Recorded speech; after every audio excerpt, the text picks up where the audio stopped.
Balchunas tweeted the percentage of new ETF launches that are actively managed has reached a record 80%, which is wild. 80% of the launches of ETFs were active ETFs? He said, and he also said active. I'm not surprised by that. No, active ETFs are also taking a quarter of the flows. I guess, are factors considered active? I guess probably for this, probably. Yeah, they are. But fine, but my point is, it's enough. We don't need any more index funds. We have a million. We got all the pieces. That's the beautiful thing, right? The pieces are now free.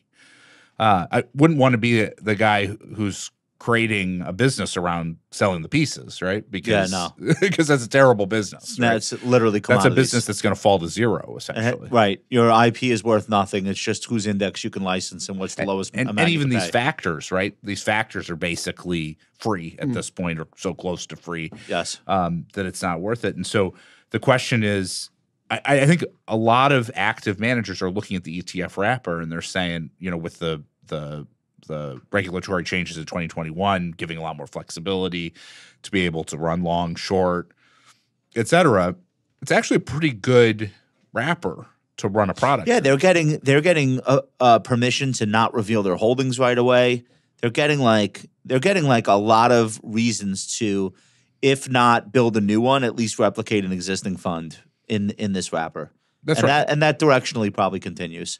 I think so. And I mean, the thing that often probably doesn't get talked about is operationally with all these white label providers, it's actually operationally pretty efficient to run an ETF. So whereas, if you go to a big LP fund, like 50, 70% of the people are like people who are doing nothing related to running the money. Yeah. Right. So you could be paying 100 basis points of your fund structure for people who are back office and operations. You launch an ETF, use one of these white label platforms, you can do that for 15 basis points. So this is the last bastion of the mutual fund is retirement. And they just haven't perfected fractional ETF purchasing in 401ks and getting everyone in that ecosystem comfortable with the mechanics of that. 100% it's going to happen. I can't believe it's taken this long.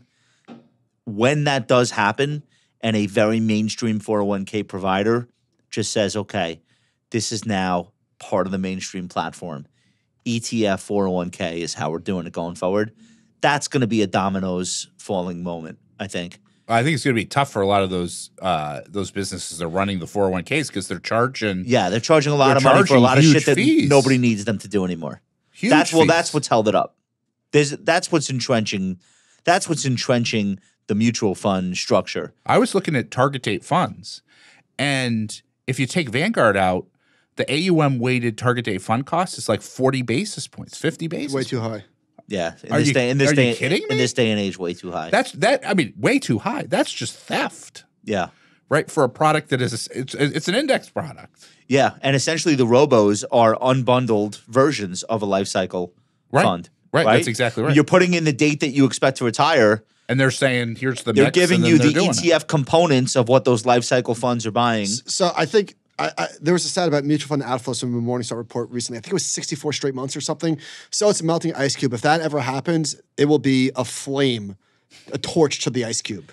Yeah, we just don't know when, if it's gonna. I think it's a when. I don't think it's an if. We got a lot of entrenched interest. I mean, like take it from the David in the ETF and the Active 40 Act product world. Like the Goliaths are out there. They're big and they're angry about this, and they will do whatever it takes. Well, one thing is though that they are increasingly willing now to dip a toe in both, and. Like we saw Dimensional was one of the last holdouts to do ETFs. Now it's their hottest business. They're going to keep going. So at a certain point, there won't be any incumbents left who haven't embraced this for at least their top managers. So like every mutual fund company has its quote unquote flagship, right? Or it's like best managers. At some point, the manager is going to say to them, "Dude, I'm crushing it. Why am I in outflow? Why am I in redemption? Like, give me a better structure." All I want to do is manage money. I don't want to watch money leave. Like they're going to have to. It takes so long, like a lot of other things. Yeah, it takes so long. But I mean, it is true that what huge market size is this? 10 trillion in actively managed mutual funds, right? Right. And in actively managed ETFs, it's like 500 billion. And, and that includes stuff that I would say is index adjacent.